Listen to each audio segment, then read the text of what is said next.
Number 7 brain dumping technique. Brain dumping technique भनेको तपाईको दिमागमा भएका सबै विचार र चिन्ताहरूलाई कागजमा लेख्ने प्रक्रिया हो। जब दिमागमा अनावश्यक सोचाइहरू निरन्तर दोहोरिरहन्छन् तब हामी त्यसलाई लिएर ओभरथिङ्किङ गर्न थाल्छौँ। तर जब यी सोचहरूलाई बाहिर निकालिन्छ तब दिमाग स्वत हल्का र शान्त हुन्छ। यो टेक्निकको प्रयोग गर्न एउटा खाली पेपर र पेन लिनुहोस् र तपाईलाई सताइरहेका सबै कुरा, चिन्ता, समस्याहरू, लक्ष्य, विचार सबैलाई लेख्नुहोस्। यो प्रक्रिया गर्दा कुनै पनि समाधानको चिन्ता नगर्नुहोस् र केवल लेख्दै जानुहोस्। जब तपाईका सबै सोचहरू पेपरमा आउँछन् तब तपाईले प्राथमिकता दिनुपर्ने कुराहरू स्पष्ट देख्न सक्नुहुन्छ।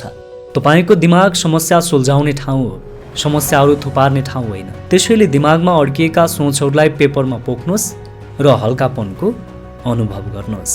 विगतका गल्ती, भविष्य कस्तो हुने हो भन्ने चिन्ता, बाल्यकालका केही पुराना ट्रमा र आत्मविश्वासको कमी र विभिन्न शङ्का उपशङ्काको कारणले हामीले सधैँ ओभरथिङ्किङ गरिरहन्छौँ। यदि ओभरथिङ्किङ सकारात्मक भयो भने त्यति नराम्रो होइन, किनकि संसारका सफल हुने र अनेकौँ आविष्कार गर्नेहरूले हामीले भन्दा धेरै सोचेर नै विभिन्न आविष्कारहरू गरेका हुन्। तर नकारात्मक ओभरथिङ्किङले हामीलाई भित्रैदेखि खोक्रो बनाएर हाम्रो समय र ऊर्जालाई नष्ट गरिदिन्छ। यी 7वटा उपायहरू प्रयोग गरेर तपाईले ओभरथिङ्किङ गर्ने बानीलाई सुधार्न सक्नुहुन्छ। सोचेर मात्र जीवन परिवर्तन गर्न सकिँदैन, त्यसको लागि हामीले काम गर्नुपर्छ, किनकि समस्या समाधानको पहिलो कदम भनेकै काम हो।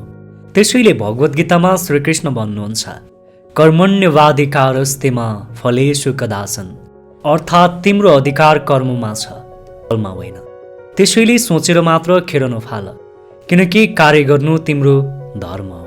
त्यसैले आजै विचार गर्नुहोस्, जीवनभर तपाईँ ओभरथिङ्किङको गुलाम बन्न चाहनुहुन्छ या आफ्नो जीवनको राजा बन्न चाहनुहुन्छ?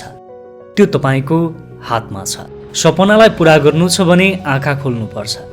धेरै नसोच्नुहोस् र काम गर्न सुरु गर्नुहोस्, किनकि समयले कसैलाई पनि पर्खिँदैन र बग्दै गएको खोलाले तपाईँले चाहे जसरी कहिल्यै पनि फर्किँदैन।